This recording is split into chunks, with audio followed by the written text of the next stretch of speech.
Muy buenas tardes a todos, bienvenidos a este seminario internacional titulado Procesos colectivos, tecnificación de los procesos, una actividad conjunta que cuenta con la adhesión de la Asociación Argentina de Derecho Procesal y la Asociación Argentina de Derecho Procesal Constitucional.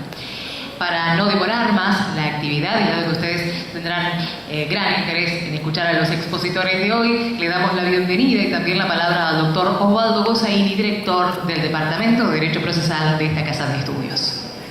Bueno, buenas tardes a todos. Esta es la última actividad anual que hace el Departamento de Derecho Procesal y ha contado con el auspicio de la Asociación Argentina de Derecho Procesal, la Asociación Argentina de Derecho Procesal Constitucional y de varias adhesiones, entre ellas la de la Universidad de El Salvador a través de su Facultad de Derecho y de su Instituto de Derecho Procesal, cuyo director, el profesor Mario Maciotra, nos acompaña en esta tarde.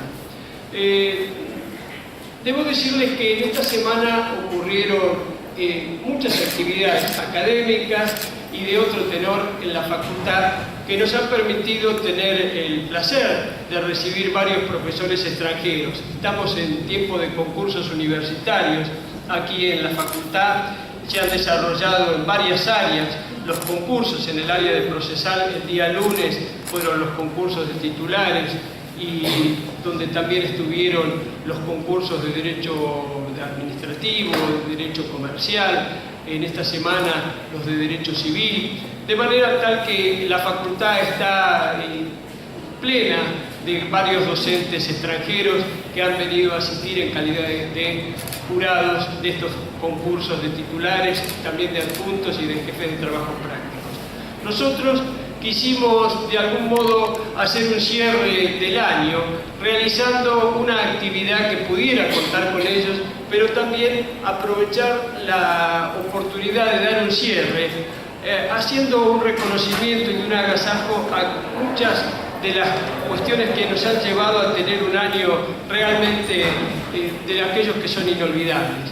Arrancó ya con el premio a José María Salgado, el premio Mauro Capelletti, quizás el premio más importante que se da en el orden internacional en materia de derecho procesal, y que hemos tenido el enorme placer de poder tener a un miembro de esta casa, a un miembro de ambas entidades como ganador. Y por eso creemos que se merece un justo reconocimiento, y este va a ser el inicio justamente de las jornadas. Y el tema también que convoca bajo un título que enrostra dos temas distintos pero vinculados, que son los procesos colectivos y la tecnificación de los procesos, nos obligó a última hora a decirles algo que yo sí voy a tratar no diría de desarrollarlo, pero sí hablar pocos minutos de él, que es el de la tecnificación de los procesos. Cuando hablábamos recién de procesos colectivos, este es el tema que está transformando un poco la manifestación clásica del proceso bilateral, contradictorio, y en eso que enrostra principios tradicionales, ahora se encuentra con una multiplicidad de partes que no encuentran una cabida propia en los términos de la legitimación tradicional, y todo esto que ocupa en lo que en algún momento dijimos son los problemas de entrada y de salida, los del proceso colectivo, y que después fueron demostrando a través de las varias obras que se fueron editando que no era solo un problema de legitimación y de cosa juzgada, sino además de formas de la demanda, categorías de intereses, la prueba. En definitiva, este va a ser muchos de los aspectos que se van a tratar a través de las exposiciones del doctor Francisco Berbí y del doctor José María Salgado, que van a ser quienes van a dar el puntapié inicial. Pero quien por una cuestión en la cual nos hacemos responsables porque no tuvimos en cuenta un tema de agenda, le habíamos pedido a Francisco Ramos Méndez que se ocupara de la tecnificación de los procesos, y no sabíamos que Ramos Méndez se iba hoy, retornaba a su país, a España, desde Barcelona, y nos hemos quedado sin esa conferencia que, bueno, puedo decirles que se sintió bastante perturbado de no poder darla. Sin embargo, me autorizó como para que les dijera los grandes cambios que ha traído este tema de la reforma procesal en España. Para que ustedes tengan una forma de semblantear o despejar situaciones, tienen que tener en cuenta que Argentina siguió los pasos de la Ley de Enjuiciamiento Civil española originaria, la decimonónica, de manera tal que nuestro Código Procesal tuvo bastante similitud o adecuación a esa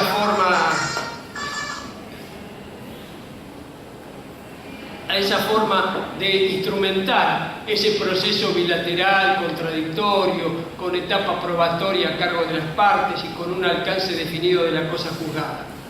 Un día España, en el año 2000, decidió alterar muchos principios, cambiar algunas reglas, darle un nuevo significado a algunos principios como el de la congruencia y sobre todo a ese rol que estuvo tan discutido por mucho tiempo, creemos que ya es una discusión baladí seguir sosteniéndola, sobre la autoridad del juez en el proceso. Simplemente España, me decía Ramos Méndez, tuvo una sola idea. Esto con una computadora, una cámara y olvidándose del papel se resuelve rápidamente un proceso. Significa que un juez sin funcionarios, sin un secretario más que trabajando casi como un amanuense, es decir, alguien que haga la síntesis de lo que está pasando en la audiencia, una cámara que filma ese proceso, olvidándose o dándole una flexibilidad absoluta de las formas y donde lo único escrito es el legajo de apertura del proceso, donde está la demanda y la contestación, todo lo demás se instrumenta digitalmente y hasta la sentencia tiene una suerte de anticipo de esta manera, también verbal, y si se requiere fundamentación se hace a petición de parte, aun cuando se ha vuelto,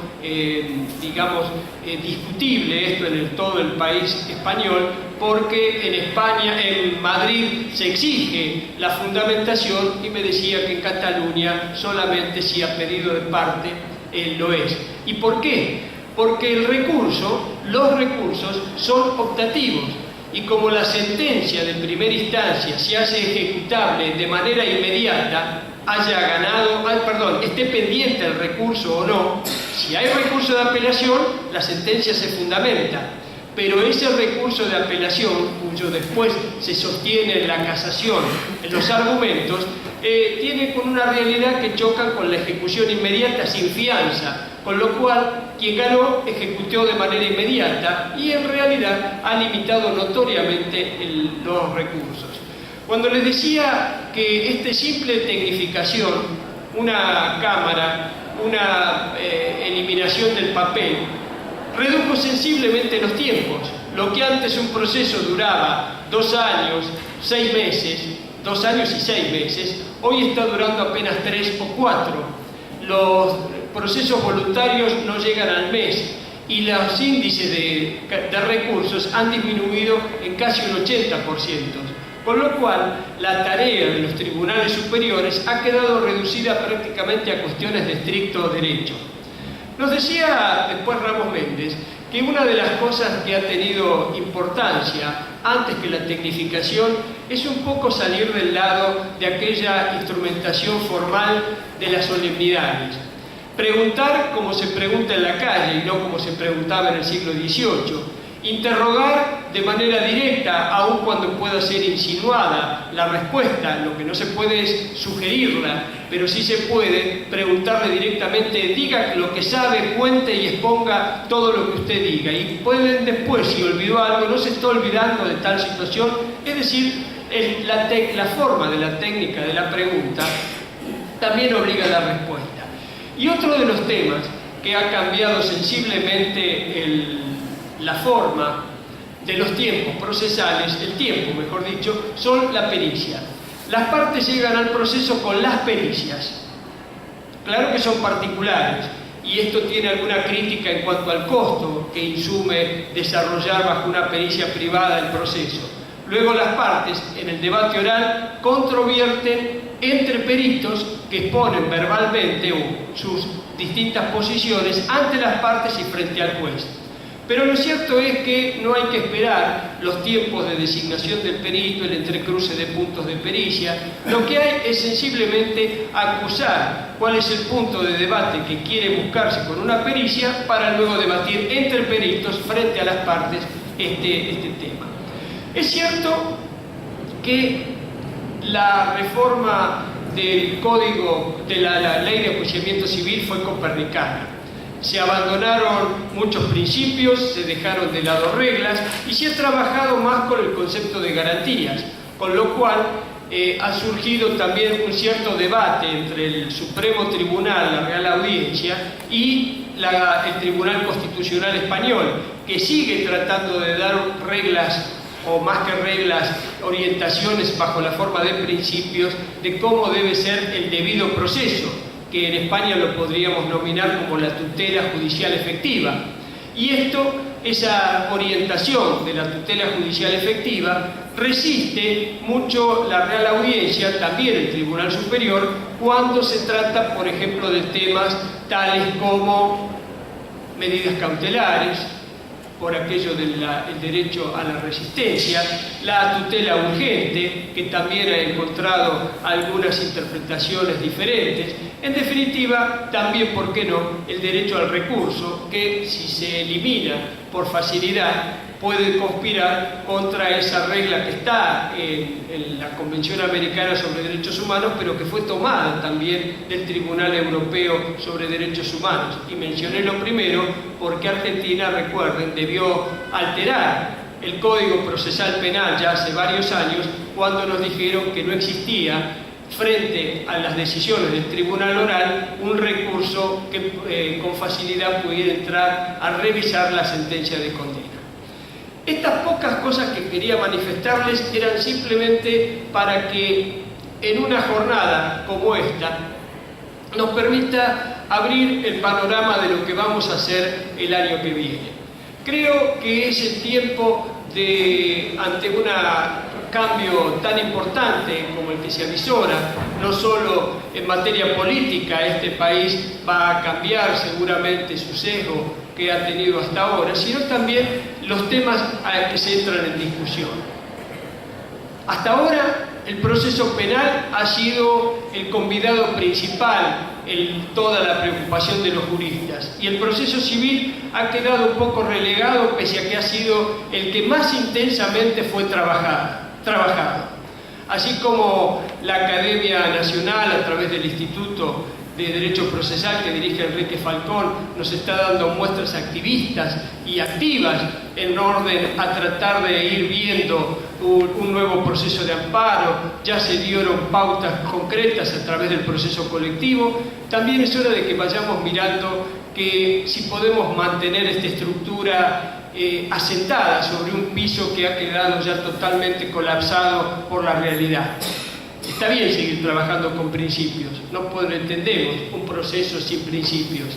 También las reglas, no creemos que las reglas puedan alterarse porque hacen a la seguridad jurídica, hacen a la previsibilidad, hacen a la seguridad, hacen a la certeza, como muchas veces nos decía nuestro primer titular en esta casa, que fue Isidoro Eslia. Pero me parece que España nos está dando una muestra de cómo se puede llegar a la tutela judicial efectiva haciendo cambios simples, dándole más libertad a las partes, pero también manteniendo la firme mirada de un juez que, sin abandonar su rol de director, deja un poco a las partes en la buena fe, en las reglas de lealtad, en aquello que se debe afirmar y reglar, un nuevo campo como para trabajar un modelo nuevo del proceso.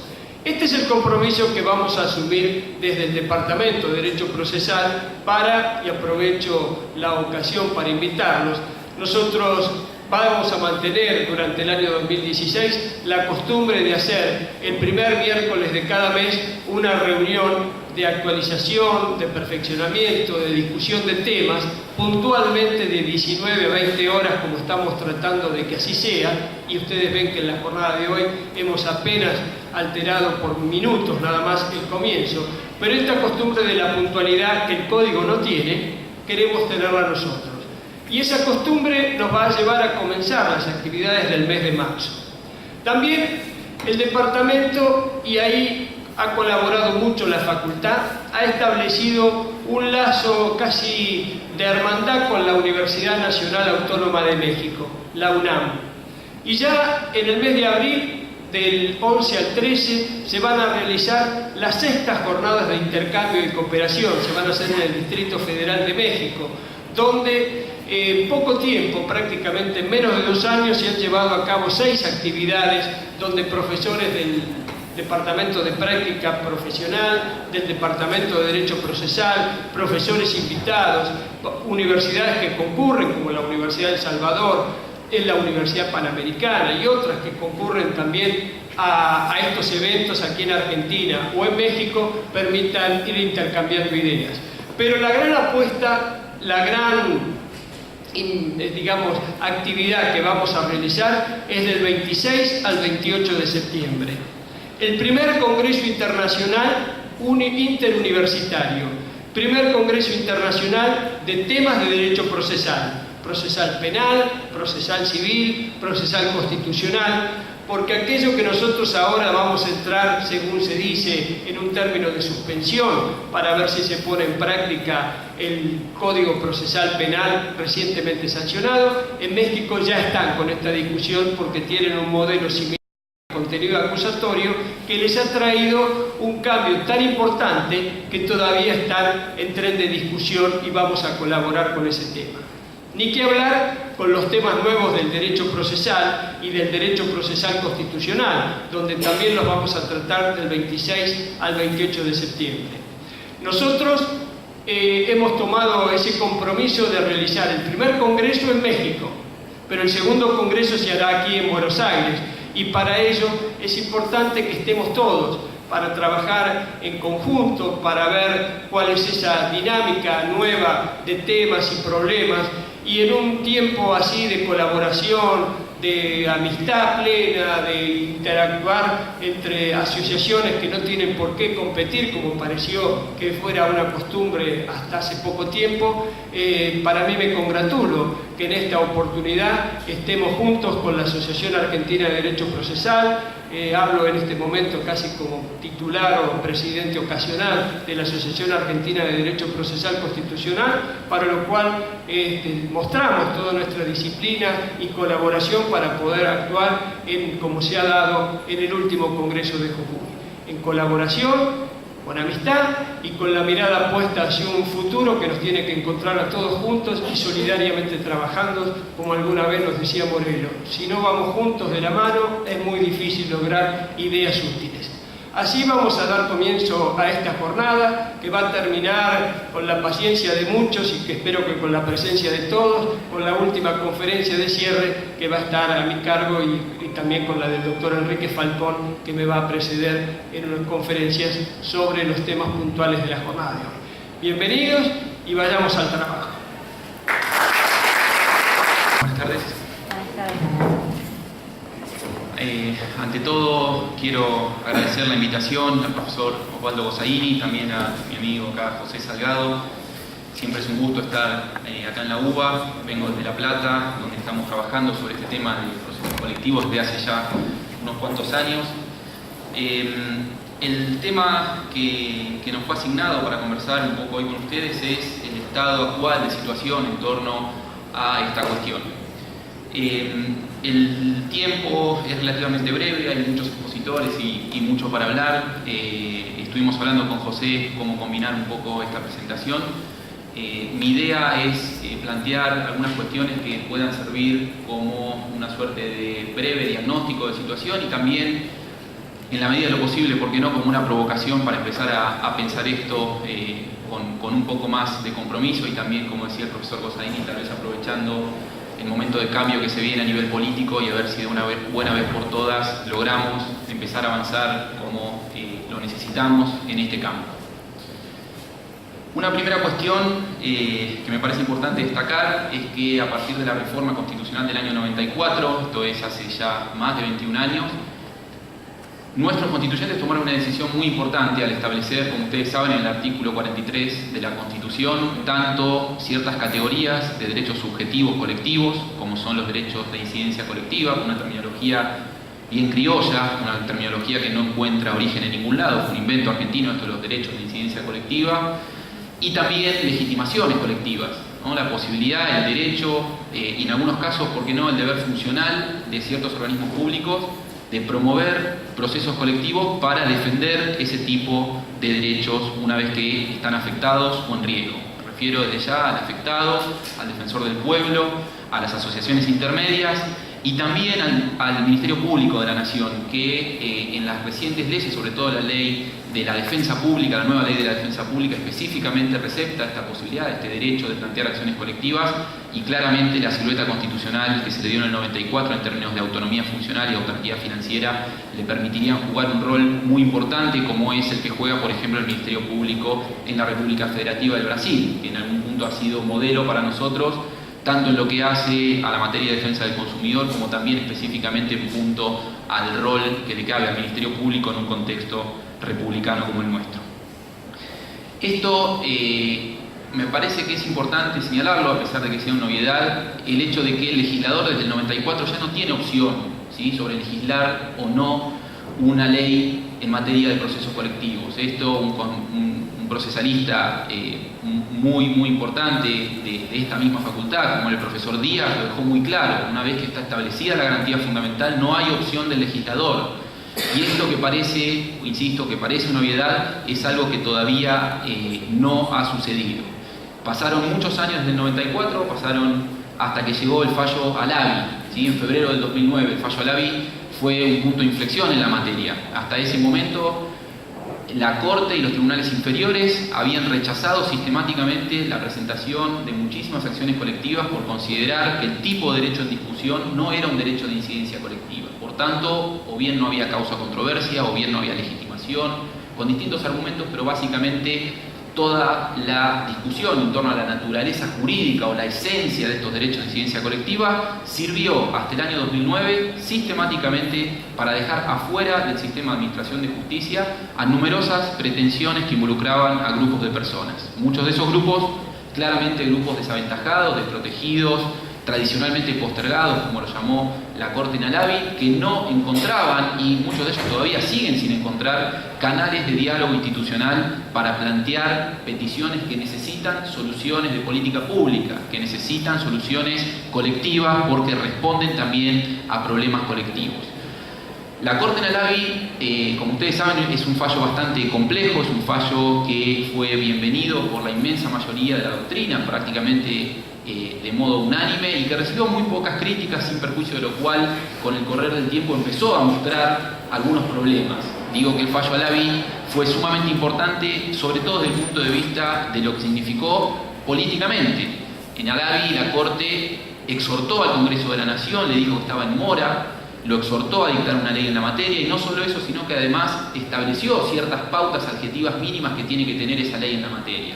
Esas pautas adjetivas mínimas, como comentaba el profesor Lozaini, nos sirvieron como guía para el trabajo que se hizo desde el Instituto de Derecho Procesal de la Academia Nacional de Derecho, que dirigió el profesor Falcón, y actualmente sirven como guía y prácticamente como material indispensable de trabajo para todos aquellos operadores jurídicos que de los dos lados del mostrador están trabajando cada vez con más asiduidad sobre estas cuestiones. El tiempo es breve como para profundizar demasiado en el caso Alavi, pero me interesa señalar un par de cuestiones muy puntuales, además de esta exhortación al Congreso y de la importancia de haberle marcado la línea en términos de cuáles son las características que tiene que tener una ley, por supuesto, para hacer una ley constitucional, para hacer una reglamentación de ese artículo 43 constitucional. La Corte dijo, y creo que esto es una de las cosas más importantes de todas, que ese artículo 43 es claramente operativo y que es obligación de los jueces dotarlo de efectividad, darle eficacia. La Corte, no por casualidad, citó, por supuesto, a Siri en esto. Se puede hablar que Alavi es el Siri del siglo XXI en materia de acciones colectivas. Frente a la ausencia de una regulación para tutelar ciertos tipos de derechos fundamentales, la Corte empezó a legislar. Y digo empezó a legislar porque Alavi fue justamente el comienzo. La Corte, para cuando dictó Alavi, ya se había dado cuenta de la trascendencia de este tipo de asuntos y de lo difícil que resulta discutir este tipo de asuntos en el contexto de debate que nos plantea nuestro proceso tradicional, en el contexto de debate que nos plantea nuestra estructura tradicional del despacho judicial. en el contexto de debate que nos plantea nuestra forma de enseñar el derecho en las facultades y nuestra forma de dar discusiones sobre el alcance y la efectividad de esos derechos. La Corte para ese entonces ya había, mediante acordada, reglamentado una serie de cuestiones que claramente tienen que ver con casos colectivos. Ya había establecido este principio de trato prioritario y la posibilidad de que, mediante el voto de alguno de sus jueces, se pusiera primero en agenda ciertos asuntos de trascendencia o relevancia institucional.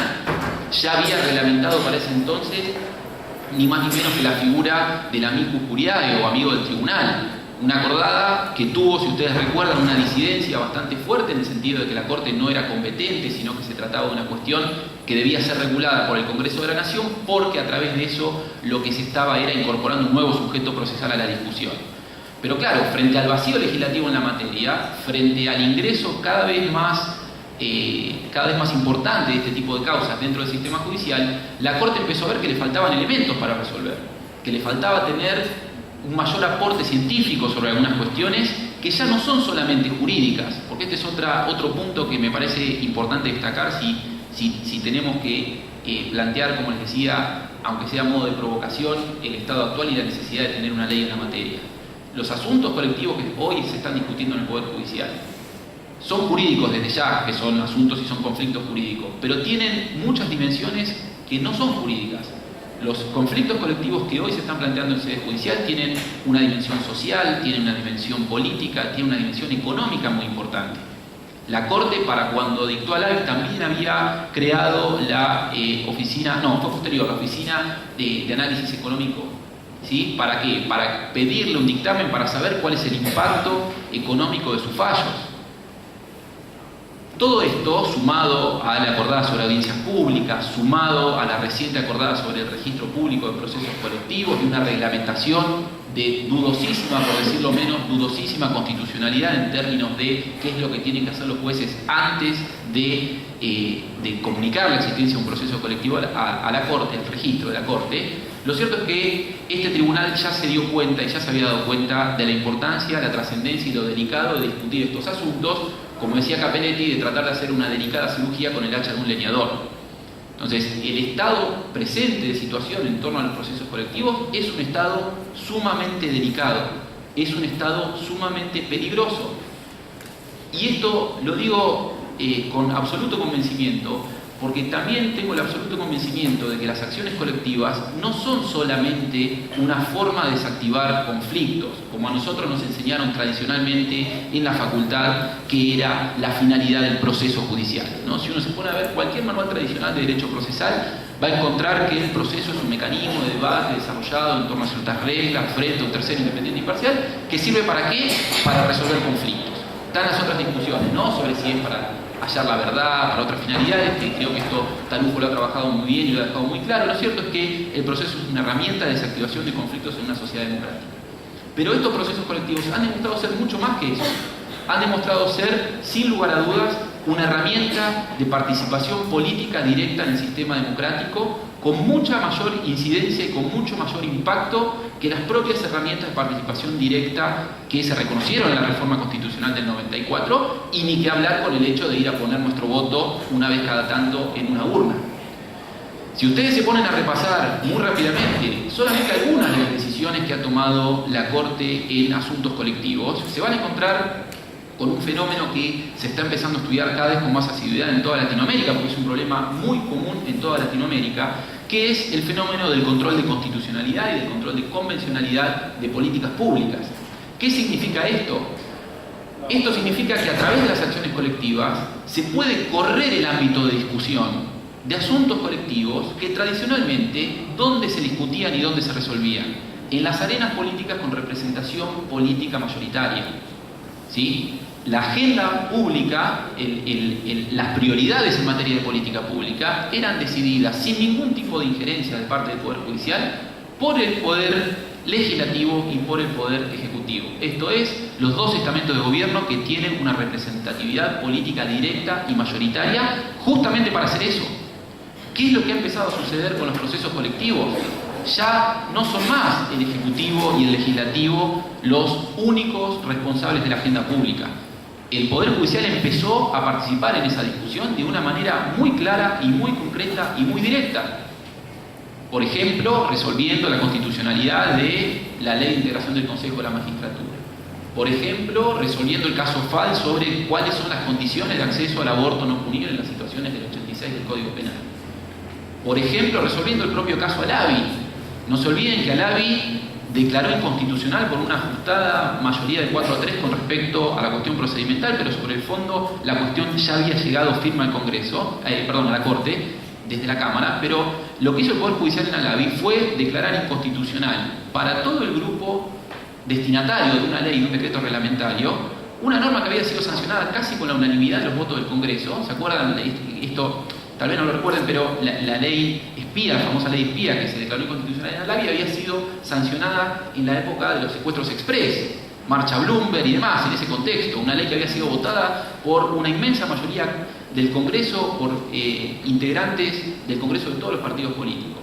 Y la Corte, en una discusión entre Alavi, un abogado de más de 70 años, un abogado de la Procuración del Tesoro de la Nación, y recién con la intervención de dos colegios de abogados, de la FAC y del Colegio de Abogados de Capital, ante la Corte, en una discusión secreta prácticamente, en un expediente escrito, sin ningún tipo de discusión pública, sin ningún tipo de aportes expertos sobre qué era lo que significaba esa ley, sin ningún tipo de nada de lo que debería tener una discusión que resuelve cuestiones colectivas tan trascendentes, la Corte dijo que esa ley es inconstitucional. Y la Corte dijo que esa ley es inconstitucional en una causa colectiva. ¿Qué significa esto? No significa la derogación. En teoría, digamos, no vamos a encontrar en los sistemas informáticos oficiales que eso está derogado. Pero sí nos vamos a encontrar con una decisión basada en autoridad de cosa juzgada que dice que esa ley no aplica a ninguno de sus destinatarios. Que alguien me explique cuál es la diferencia entre permitirle al Poder Judicial que derogue una ley y esto que estamos hablando, es decir, permitirle que declare inconstitucional una ley con respecto a todo el ámbito de aplicación subjetiva de esa ley. Yo la diferencia no la encuentro en la práctica. Vuelvo entonces sobre la importancia del AVI y la importancia de haber planteado esta necesidad de la reglamentación y la importancia de haber vuelto a subrayar un principio elemental de nuestro derecho, cuanto menos desde el año 57, cuando aquella Corte de facto dictó el caso Siri, la necesidad de que los jueces le den eficacia. Ahora, la pregunta que sigue es, ¿qué le podemos pedir a los jueces? ¿Cuánto le podemos pedir a los jueces? Porque nosotros, en nuestro sistema cultural, jurídico, no estamos acostumbrados a trabajar como hoy hay que trabajar con las acciones colectivas. No estamos acostumbrados a trabajar exclusivamente con jurisprudencia.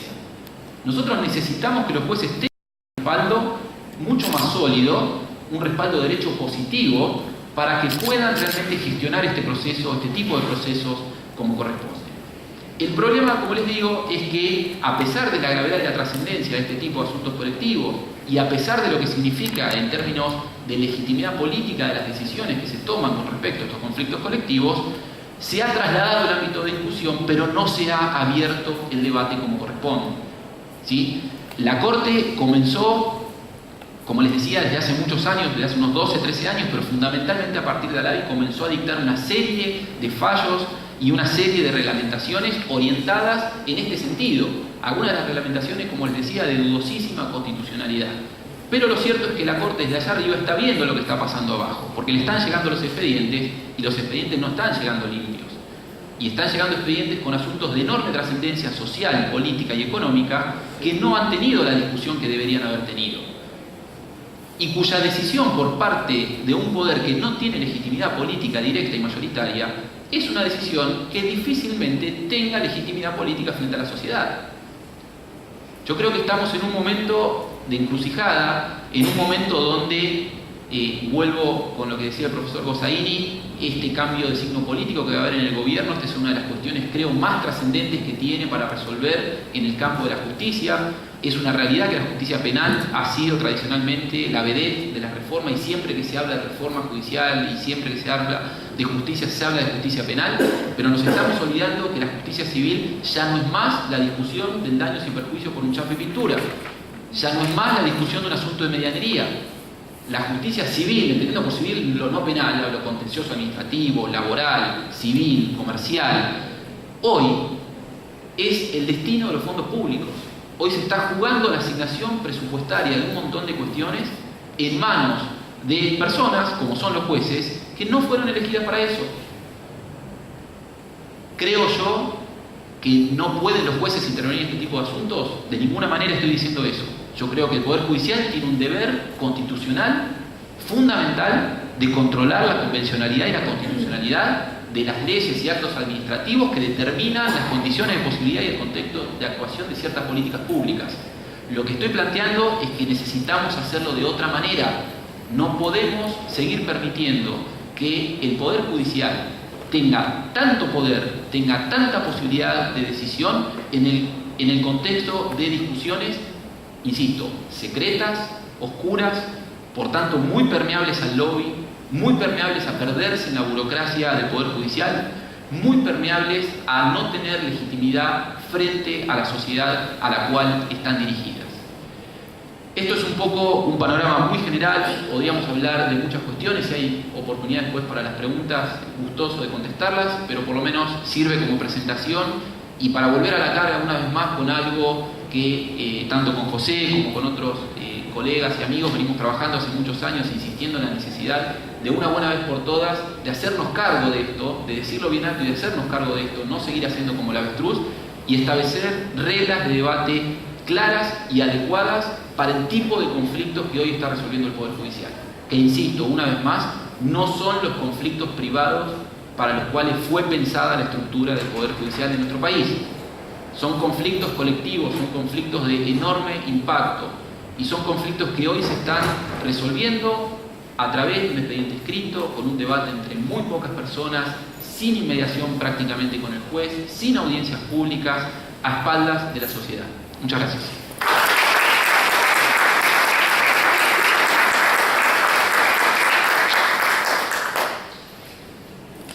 Bueno, buenas tardes.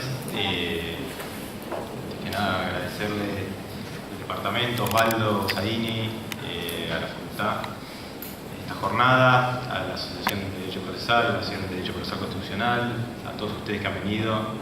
La verdad que esta reunión para mí tiene una connotación especial, por lo cual primero me voy a abocar a la parte técnico-teórica del proceso colectivo, después voy a decir dos palabras del premio Capelletti, que todavía estoy viendo si me creo, pero bueno.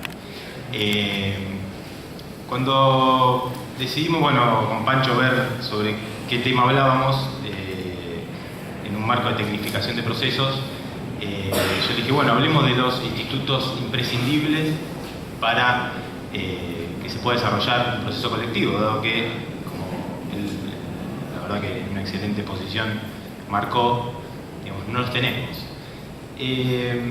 Marcó también, Francisco, algo que es una nota para mí muy importante, digamos. La Corte, que es el poder del Estado que más se ocupó del tema, no dejó de citar así. Y creo que esto, digamos, haciendo un paralelismo con el amparo, considerando que el proceso colectivo está en el artículo 43, donde también está el amparo, digamos, tiene esta nota de la creación pretoriana del instituto, o en este caso además no tan pretoriana, sino la puesta en funcionamiento de un instituto que está en la Constitución. Creo que es la única nota de similitud que tiene, más allá de los nombres de amparo colectivo. Creo que Siricot y el amparo podía ser manejado por un juez con pocas pautas. Porque era un proceso chiquito, donde se trataba de un conflicto que supuestamente debía ser de una arbitrariedad, ilegalidad palmaria, que el juez le ponía coto, y después, bueno, si había otras cuestiones posteriores para discutir, se podían seguir discutiendo, pero él estaba seguro de la decisión que estaba tomando porque la relación jurídica en conflicto era bien acotada.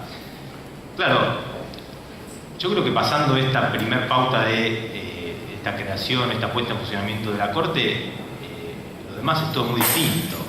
Creo que Francisco bien marcó, los jueces están decidiendo sobre política pública, sobre el funcionamiento del sector privado, sobre el funcionamiento del sector público. Y esto, digamos, no se puede hacer de cualquier manera. ¿Por qué? Porque están en juego todas las garantías de todos los grupos que están ahí involucrados. La Corte siguió trabajando después de los primeros fallos del año 2006-2007 con otros fallos, después vino Alavi, después empezó a dictar determinadas cuestiones muy puntuales, la gratuidad, Y creo yo que el año pasado, el año pasado, cuando dictó el fallo Municipalidad de Berazategui con Cablevisión, ahí creo que le dio otra vuelta de tuerca a esta implementación que es muy importante. La Corte, digamos, resolvió un conflicto en el cual se advertía que el planteo estaba en un expediente y estaba en otro lugar, y estaba en otro lugar, y lo podía plantear otra persona, y iba a haber sentencias contradictorias cuando se dictaran respecto a cuál era la decisión que debía aplicarse en el caso. Y veía algo que suele aparecer en los procesos colectivos, sobre todo cuando hay derechos individuales homogéneos en juego.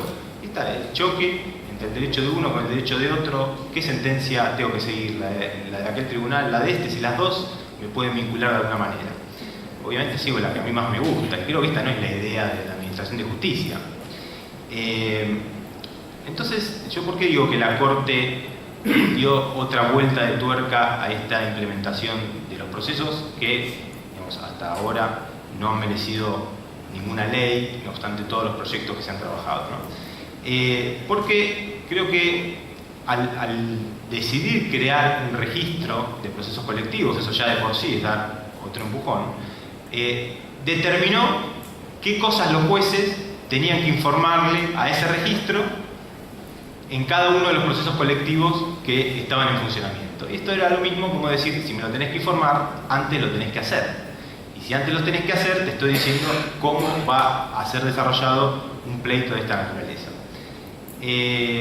Yo, cuando escribí el libro, por el cual me dio el premio, me había preguntado de esto y había investigado un poco sobre la posibilidad de delegación legislativa en la Corte. Delegación legislativa que hoy existe, digamos, el artículo 242, cuando habla de apelabilidad por el monto, la Corte va subiendo, ya lo hizo 2 veces, el monto de la apelabilidad, y lo puede hacer porque hay una ley que delegó esta función en la Corte. Lo propio sucede con la notificación electrónica. Una ley delegó la implementación en la Corte. Bueno, ahora ya con el último fallo esto no se aplica más, pero el monto de la apelabilidad en el recurso ordinario era lo mismo. Entonces la pregunta es si, dado el interés que tiene la Corte, porque además sabe cuáles son las necesidades de los jueces para llevar adelante este tipo de litigios, no justificaría que al menos se dictara una ley por el Congreso delegando con pautas básicas para que la Corte pueda implementar de alguna manera esto que hoy lo tiene en el registro de procesos colectivos.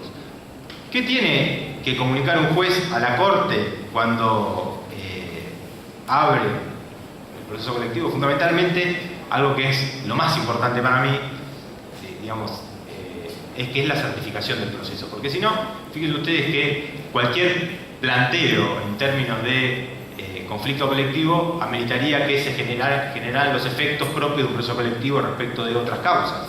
Y esto no puede ser así. ¿Por qué no puede ser así? Porque hay que evaluar si esa pretensión colectiva, representativa, tiene las condiciones para ser llevada adelante. Con lo cual, el registro, para mí, puntualmente se centra en esto de qué condiciones tiene que tener un planteo para poder tramitar en clave colectiva.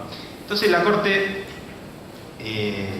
básicamente le dice, bueno, usted me tiene que informar el nombre de las partes y de sus letrados. Estas son 2 cosas básicas porque tienen mucho que ver con el centro del proceso colectivo, que es la representación adecuada. ¿Y quién la lleva adelante esta representación adecuada? El representante del grupo y sus abogados.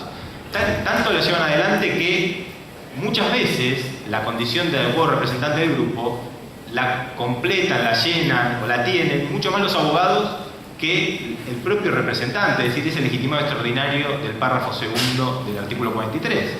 ¿Por qué? Porque el conocimiento técnico, la responsabilidad y las grandes decisiones del proceso colectivo la van a tomar los abogados. La regla 23 del derecho procesal federal norteamericano lo regula esto, habilita al juez a remover al abogado, a buscar uno distinto.